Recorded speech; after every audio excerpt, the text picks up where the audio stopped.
Hi, today I will explain how neurons communicate in the central nervous system.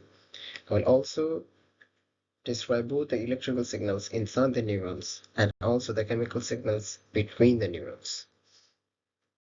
Okay, let's look at the structure of a neuron. A neuron has three main parts: one dendrites, one cell body, and the axon. Dendrites receives message from the other neurons. The cell body processes the information. If the signal is strong enough, it travels down to the axon. The axon then carries the message to the axon terminals. Some axons are covered in myelin, which helps the signal travel faster.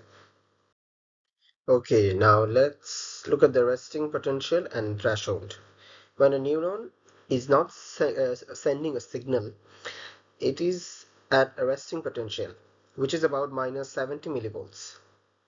This happens because there are more sodium ions outside the cell and more potassium ions inside. If the inside becomes less negative and reaches about minus 55 millivolts, the neuron reaches thresholds and there it is a potential for an action. Okay, so now let's discuss the action potential. This is going to be slightly more scientific as we were discussing the neurons. So when the neuron reaches threshold, sodium channels open and sodium move into the cell. This causes depolarization. Then potassium leaves the cell, which causes repolarization.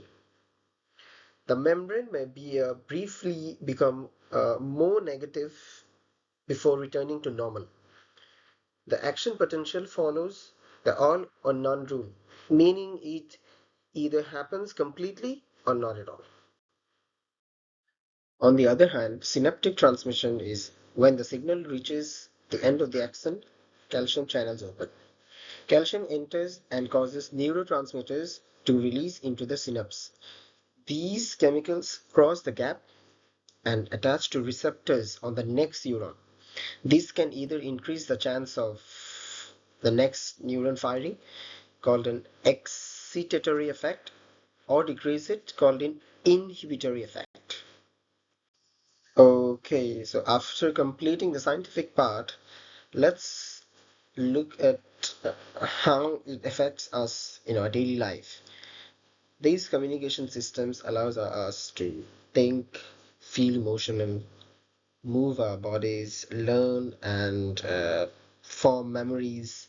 All behavior depends on neuron sending signals in the way.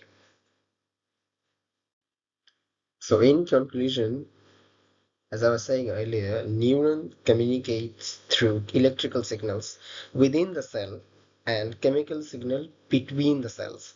This process allows the central nervous system to function properly in our daily life.